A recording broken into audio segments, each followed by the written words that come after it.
Hello and welcome to another installment of OY Knowledge.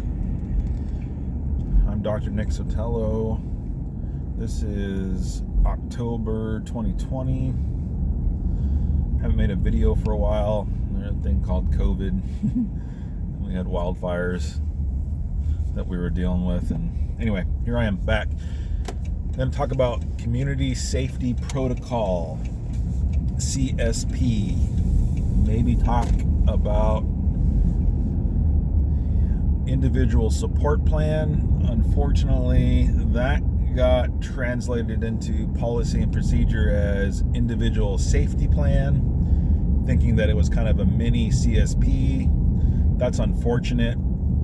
When I was involved in the conversations, I didn't pay attention enough to the final product, and I would have made the distinction that ISP is individual support plan, community safety protocol CSP, and ISP is not a mini CSP, but nonetheless that's how it got translated in our system, and fortunately or unfortunately that's how some people view it. All right, so probably just go with CSP and we'll see where it takes us. I only have about 15 minutes of room for this video, so we'll see where it goes. Okay, community safety protocol. What is it? Why do we have it? And what does it do? Well, I don't want to be guilty of starting the conversation in the middle, so let's go to the beginning. So community safety protocol was the response that the agency took to removing the Gear 3 behavior modification unit at McLaren. So we used to have a unit, actually used to live at Multnomah. We have a unit where we used to send the young people that just weren't making it in their assigned living unit or at a different facility at their assigned living unit. So not making it means, well, it used to mean way back when that we used to send people to the compound, we call it the Gear compound, just for not doing their treatment. So if your treatment provider said, Timmy, I don't think you're doing your treatment, then we would send you to the compound. That hasn't been the case for many years. So historically, like the last 5, 6, 7 years, kids would make it to Gear 3 for having aggressive behavior that the living unit just couldn't get ahead of. So that's pretty much what would land you in Gear 3. So we would put all of the quote-unquote aggressive kids together in one unit and expect to have good outcomes. And you can kind of imagine how that went over time. So when we decided as an agency to no longer have a Gear 3, to no longer have a statewide resource behavior mod unit, there was a lot of concern about what would we do instead, what would be the resource that we would put forth instead of Gear 3, and that's how community safety protocol came to be. So a bunch of us came together. I was still at central office at the time, and a bunch of superintendents and other folks, people from YRS, came together and we started hammering away at what was called community safety protocol. So keep that in mind when you're thinking about referring a youth to community safety protocol. Would you be referring that youth away from your facility? Would you be referring that youth away from your living unit to that other place? Because if you're not there yet, then that's really not what community safety protocol is for. Now, people always ask, what does it take to put a kid on community safety protocol? The answer is, depends. I don't know. Is it one egregious event? Could be. Sometimes it is. Is it a pattern of lower level or moderate level aggressive assaultive events? Sometimes it is. But there's no, as far as I'm concerned, there's no black and white, clear cut, you do this and it automatically puts you on CSP. And I think that's confusing and frustrating for people, but that's our way to look at every case individually and look at all the factors that went into play. Because by and large, most kids don't just all of a sudden jump up and do a particularly heinous assault. It's just not how it works. Things build up over time. Things are said between youth. Things are go undetected by staff, and then we have a bigger situation on our hands in terms of a aggressive advance. There's a lot of factors at play when the decision is being made to refer, to review, and then to decide whether or not a youth goes on community safety protocol or not.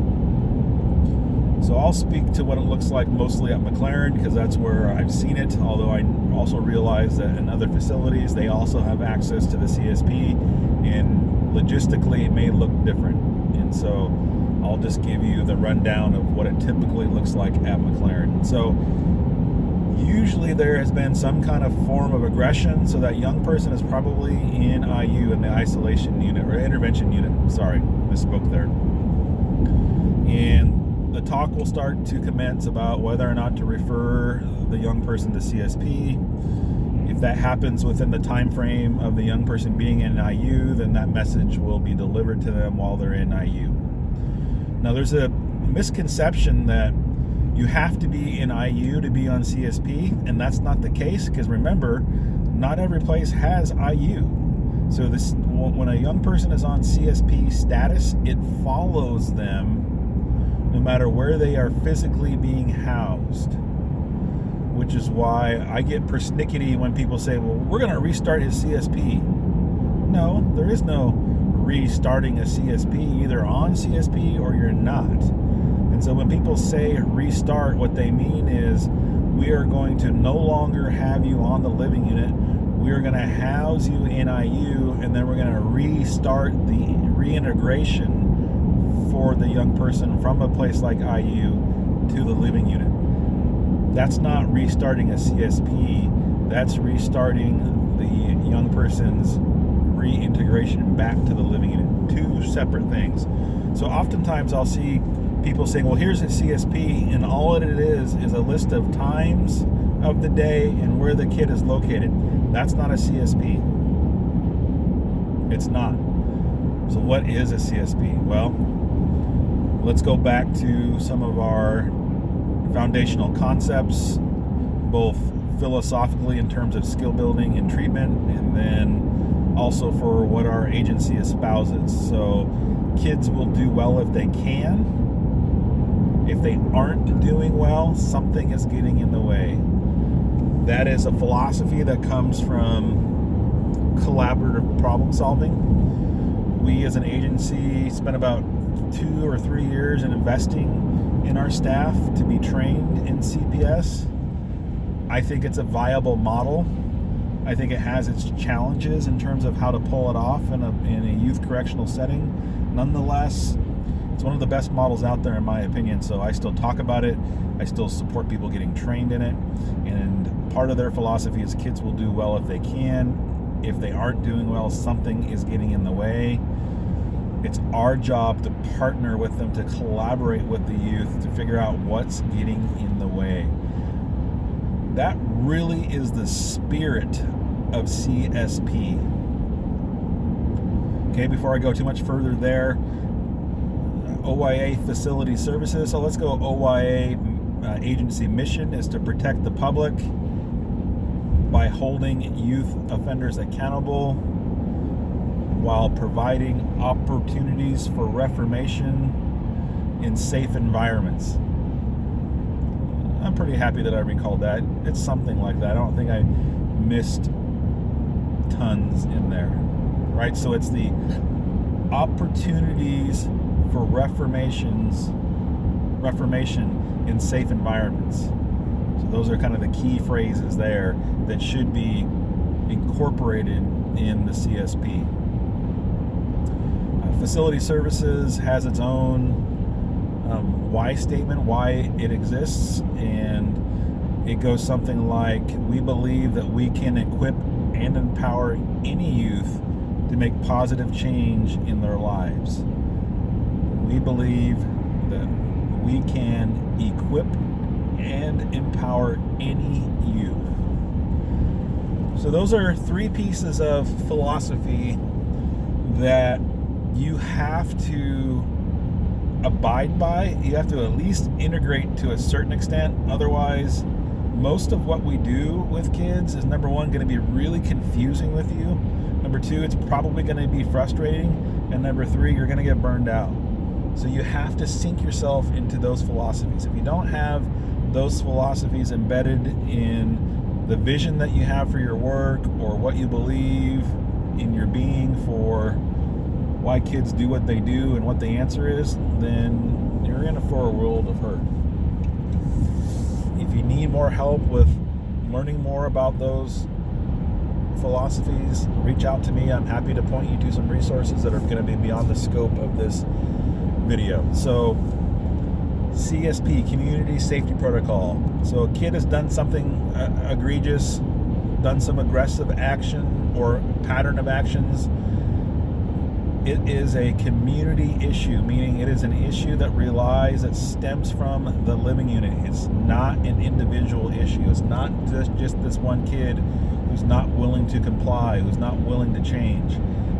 To some degree, to some extent, your living unit, your community supported the behavior that kid engaged in. And I know that's hard. It's a hard pill to swallow. I get it. But you have to look at it as a community problem, a community issue, and not an individual issue.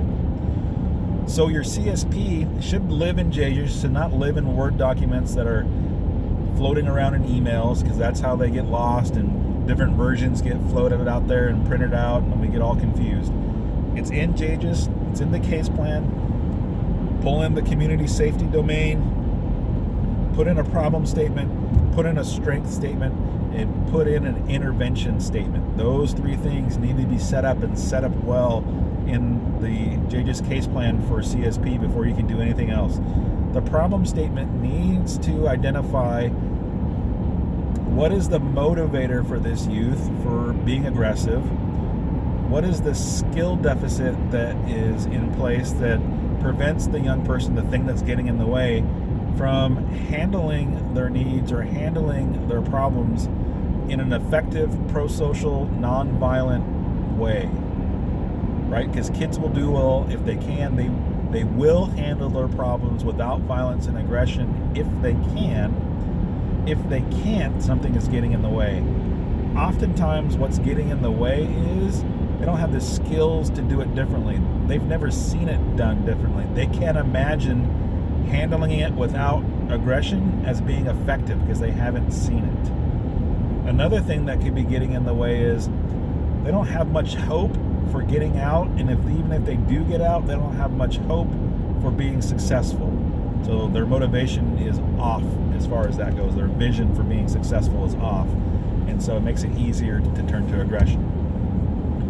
So your problem statement needs to showcase that.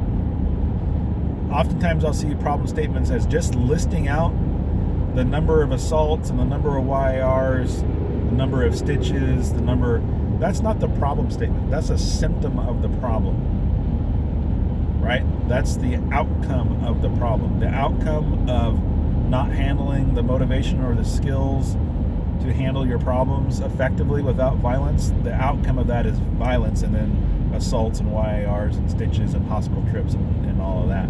But don't confuse that for the problem, okay? This also requires that you actually know the kid that you're talking about. You actually had to have had some pretty in-depth conversations with them. You've had to observe them. You've had to observe them with the resource lens and not the victim or villain lens. Okay, so that's your problem statement. Your strength statement needs to be, what are the positive things, what are the positive resources that the young person either possesses that can be used differently or better or enhanced, or the things that are positive that the young person says that they want to add to their life. That's the strength statement, because those are the things that we're going to anchor progress in, or the need to achieve progress is going to be anchored in that strength statement. So the problem statement, the strength statement, and then the intervention note. So the part where I mentioned earlier where people just list out days and times and where the kid's going to be located and who's doing what with them, put that all in the intervention note. That's the intervention in terms of physical location and people delivering the supervision and the skills and the critical conversations that need to be had with the young person. That goes in the intervention though. There's a document that you can build already in JGIS. So go to documents at the very top.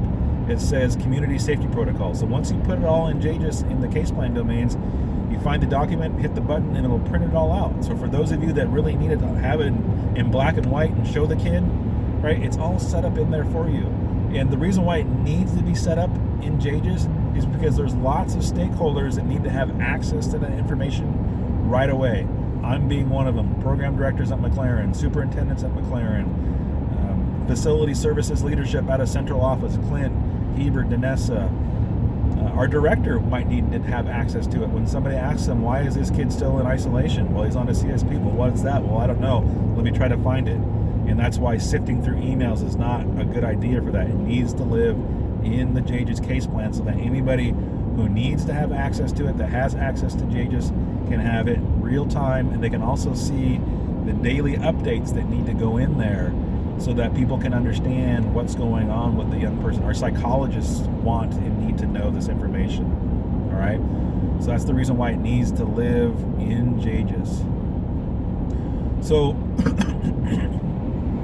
with all that in place and done well, then we get to the long-term goals and the short-term goals. And I'm going to tell you probably want to write your own long-term goal in the CSP. You can totally do that. Just go to other and write it in. Don't put in one of those canned long-term goals because they probably aren't going to fit and they aren't going to make a whole lot of sense.